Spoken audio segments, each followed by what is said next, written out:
School of the Future is a 6 through 12 public school in District 2 in New York City. It's located on the corner of 22nd Street and Lexington Avenue in Manhattan. I have to usually answer why it's called School of the Future after people think we beam people up to the Star Trek Enterprise.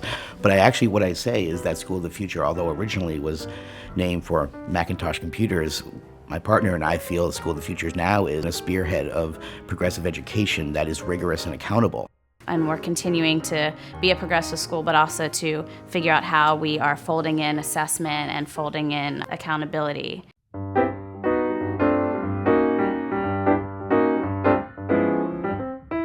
I think what makes authentic assessment authentic is that it's actually the kind of work that a person in that discipline would do.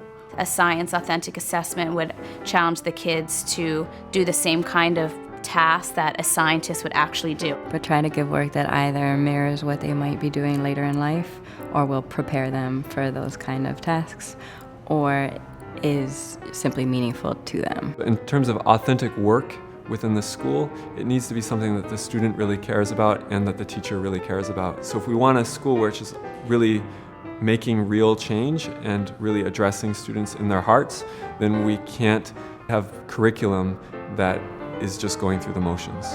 And then the other piece is that making sure that the task is a synthesis type of task that will ensure the critical thinking necessary to feel that rigor is happening.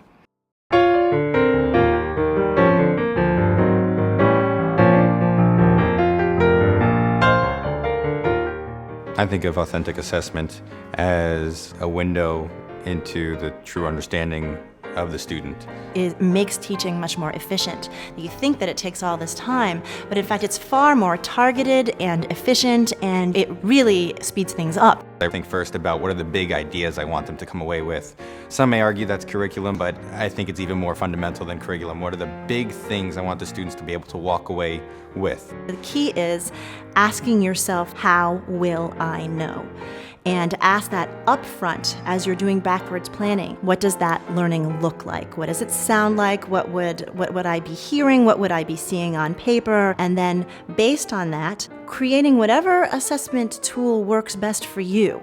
When you're starting to plan your curriculum, start with, all right, so what are the 3 assessments then, the 3 big ones that I'm going to need to see whether or not they got these skills?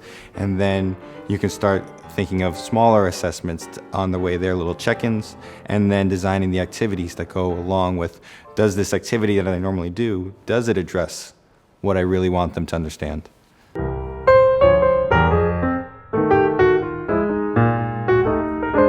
I've been teaching now for about 13 years, and a lot of educational fads have come and gone. But one that I believe is hopefully here with us to stay is precisely this question of how do we know they got it? Before, sometimes it felt like if we taught a great lesson and the students were nodding a lot and maybe writing in their notebooks, we felt good. But now we have to find out, did they actually understand the material we were teaching them? Are they connecting this to their own intellectual interest? Is it authentic for them? Was there real learning that happened there? And I think we're getting better at doing that as teachers. I think we're getting better at doing that.